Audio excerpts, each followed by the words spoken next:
Hello, universe. What's up? It's your girl, Brandy619. Yeah, I know, but it is what it is.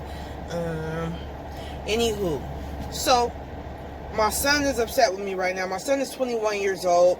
He graduated college this last school season from the college that he was at, and now he's planning on going to Massachusetts to go to school for another 2 years. Now his whole goal is to play basketball, and so he's going to this school because there's a spot for him on the team there. Now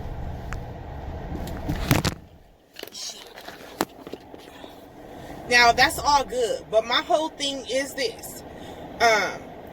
If you're gonna go to school, I feel like you need to be making sure that you're getting scholarships and you're getting grants. We're here in California, so you have grants that are available for you to get. However, you can't take California grants to another state like that. You understand what I'm saying?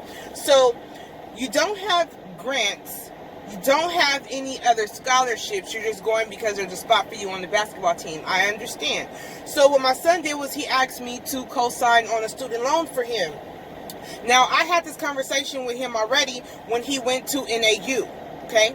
His first year out in college. And I had to politely decline.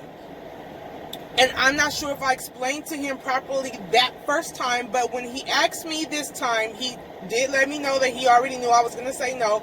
And then he said that he asked me just to hear me say no. Oh, God, Mom, what? Hold on. Okay, yeah, so anyway, I can't really remember where I was, but he wants to go over there and he wants to play basketball. So that's cool. But I try to make sure that my kids get as many grants and scholarships as they can, in order to pay for the things that they want to do. Now, I do want to tell you guys that he turned down academic scholarships so that he could go to a Division I or Division II school to play basketball at, okay? So when you start doing things like that, you start deciding to come out of your pocket to pay for things that you would not have had to come out your pocket to pay for, because in his mind, he only wants to go to school to play basketball and use that as a stepping stone to get into the NBA or play ball overseas or something like that, okay? So to me, that's not economical and it doesn't make sense. So when you come and you ask me to co-sign on a student loan for you, $15,000, okay, I could look at it this way. Yes, let me go ahead and sign for this loan for him, because he is an awesome kid. He's an awesome student. He's a wonderful son. He has never really asked me for anything. I've never had any trouble out of him or anything like that. However, I'm going to look at it this way. Now, his argument is, he wouldn't have to pay it back until after he graduated. Now, he wouldn't have to pay it back until after he graduated. So, let's do the math here. He owes about $12,000 from the 1 year of college at NAU. Then he stayed here for the second year and went to the community college, played basketball there, graduated from there. And now he's on his way to Massachusetts, and for 1 year he needs $15,000, which really is not a lot, you know what I'm saying? But he needs $15,000 for 1 year, and then depending on, how good he does, in school and all that extra stuff will determine how much more of a student loan he will need for his fourth year, okay? Now, I have to tell you that my son at this point, he's 21 years old. He's an adult. He still lives with me, but he is an adult. He has a job. He works for the city.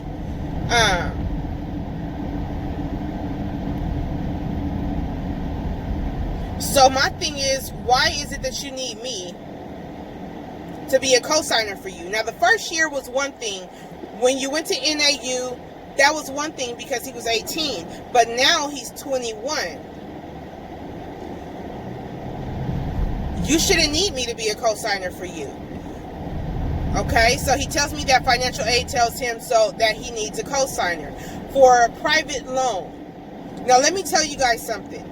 If you guys are considering or have already done or, are approaching the stage where you have to send your kids to college, I want to share something with you.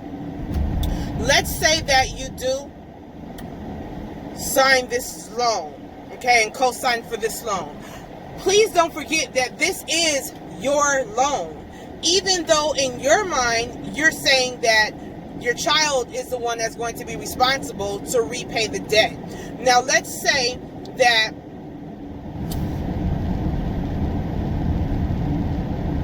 you have one of those kids that's not as responsible as you would like them to be, or one of those kids that like to focus on other things and paying certain bills is like the last thing that they're worried about, especially when the bill is not in their name.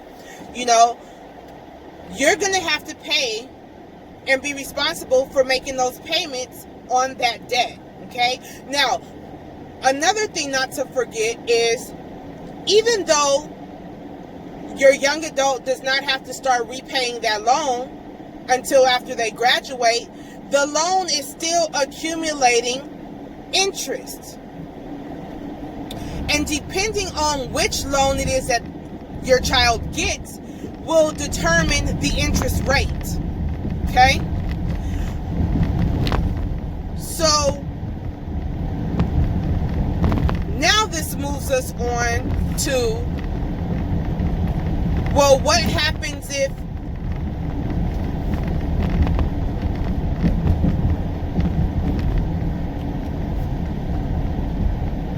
I had to tell my son, if you don't pay this bill, then I have to pay this bill. And if I'm not privy to knowing, if you're actually making the payments like you're supposed to, because what I don't want to do is micromanage him. I'm not going to be, hey, did you pay the bill this month? Hey, did you pay the bill this month? Hey, did you, when life gets going and he gets out of college and he starts to say, oh, I have to work and I have to pay for, I have to pay for an apartment, I have to pay for my car note, I have to pay for my insurance, I have to pay. What happens is that loan, that payment that he's supposed to make as soon as he gets out of college, because they're going to start expecting that he makes payments the day he graduates, okay? What happens is that loan gets put on the back burner because all of his other bills begin to take precedence, okay? I'm not prepared to allow that to happen, nor am I interested in paying for something that he promised me that he would pay. Okay?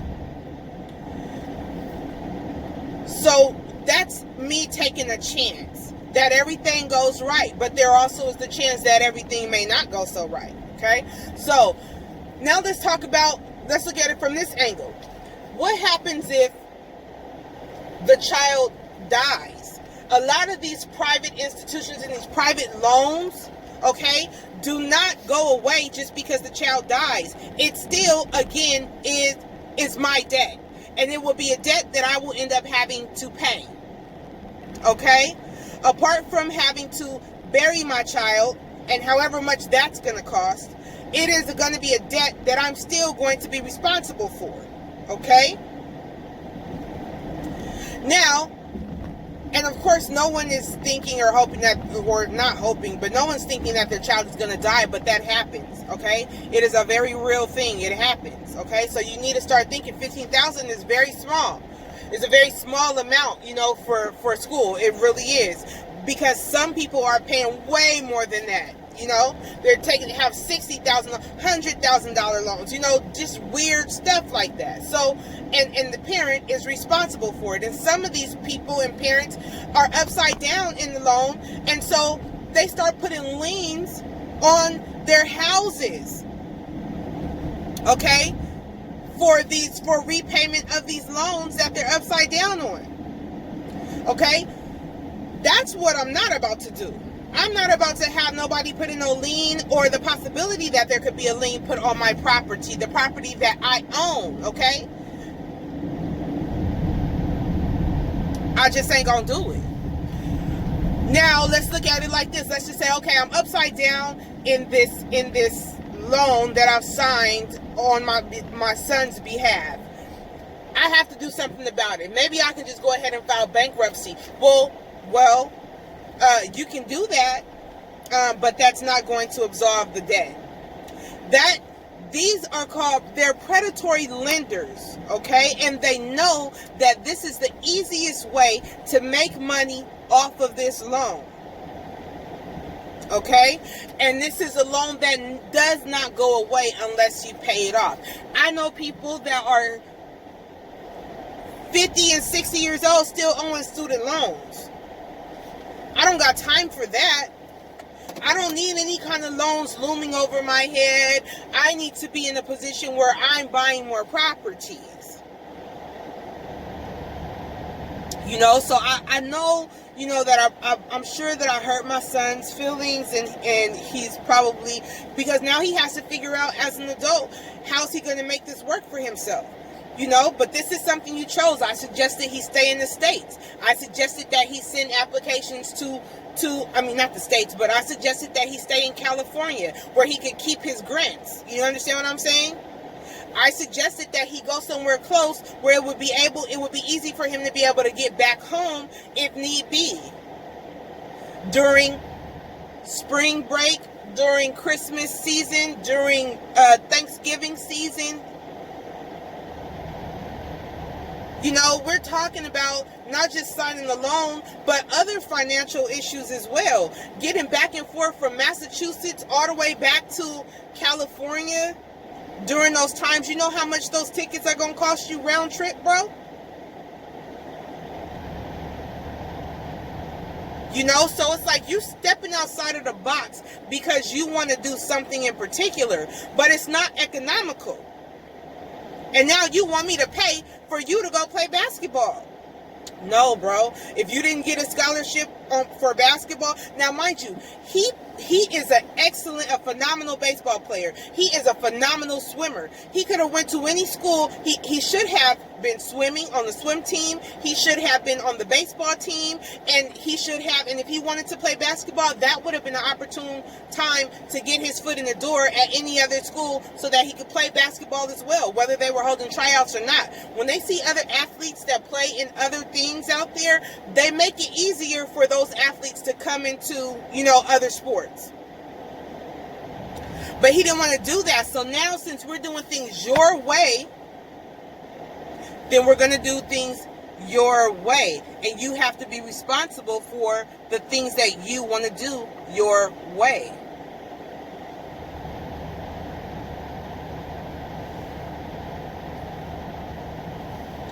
You know, now if it was anything else, if it was $1,000 loan, $2,000 loan, something like that I could just pay back right quick and not be having to worry about paying no extra interest or worrying about whether or not he's going to pay the bill when he turns 24 or 23 or whatever, you know what I'm saying? Then I would go on ahead and do that because I would just pay that straight off. And then he could just pay me back. You know what I mean? But that's not the case with this $15,000 loan. So, you know, parents, if you have young adults that are going to college and they want you to co-sign on these loans, really make sure that you do your due diligence and make sure that you have thought this stuff out. Make sure that you take into account, you know, your young adult. You know, this was the other thing. So when I was saying, when you go to the bank, I mean, you know, maybe you could get a loan through your banker. Why is it that financial aid is telling you that you need a cosigner at 21 years old? When you were 18, that was one thing. You were still on responsibility at that point. You were still a dependent at that point. So, you know, all of my stuff had to go on to, you know, his college applications and all that extra stuff. So, but at 21, you should be able to get your own loan. So my question is, why is it that you need a cosigner? Did you ask them? He tells me, no, I didn't ask them. Well, what he said was, because I need a cosigner. And I said, no, my question was, why do you need a cosigner? You're 21 years old. You're an adult. They should be able to issue you a loan on your own with just you signing it. So that in my mind, I say, so why is it that he needs a cosigner? Is it because his credit is not great? He hasn't built up enough credit? He's messed his credit up? You know what I'm saying? What is it? So now my wheels are turning. You know, and then they shut down. He shuts down because I'm not just going along with his program. But when it comes to me signing over and putting my signature on something that's going to may cost me, oh, I need to know all your business. Okay? When you want me to put my business in somebody else's business, I need to know your business. Real talk. So, you know, parents, you know, I felt terrible and I really cried about it because I don't like telling my son no, you know, but that's just something that you, sometimes as a parent, you have to make those hard decisions and you can't be in your feelings about certain things like that. You have to really, you know, you have to really take into account, you know, the what ifs. And this is also something that I'm teaching him, because when he gets older and somebody asks him to sign this or let them borrow this, listen, if you let somebody borrow something, you better be able to live without it, because you may not get it back. So when I lend people things, I lend them how much I can afford to lose. Because people always start swearing they're going to pay you back and got this and that, and they'll do this and do that when they get their taxes and all that. Y'all watch Judge Mathis, you know. And it don't be happening. Then you got to take them to court. Then you feeling bad because you got to take them to court to get your money back. You know what I'm saying? So, you know, I'm trying to teach my son certain things. And I'm lacing him. He doesn't see it now, but he will appreciate it later. But y'all, I got to put...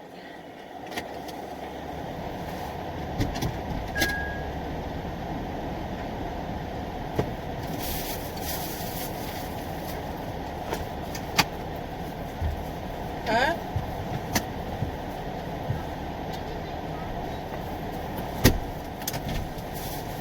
Oh, you going to Gigi's too?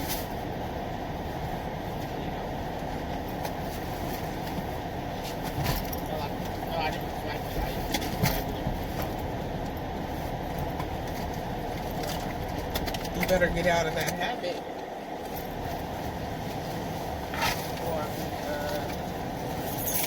You don't know what I was gonna do.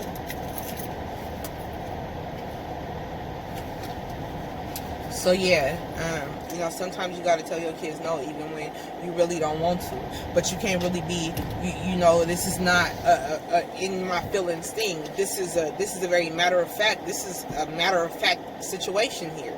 This is something that, you know, hey, you're not going to have me upside down on my mortgage behind a $15,000 loan. You understand what I'm saying? You're not going to have me upside down, have my house all jacked up with a lien on my $400,000 house over no $15,000 loan.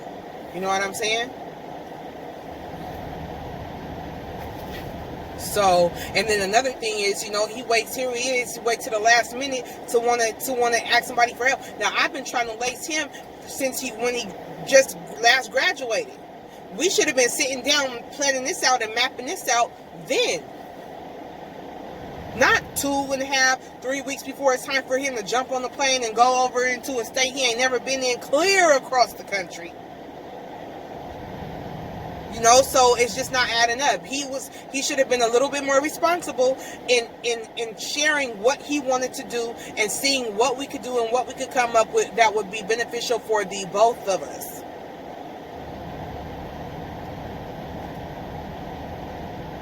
You know, but, you know, since we're working on your schedule and we're doing things your way, then, you know, I have to respectfully decline. Now, I love him and I pray that he appreciates, you know, what I'm sharing with him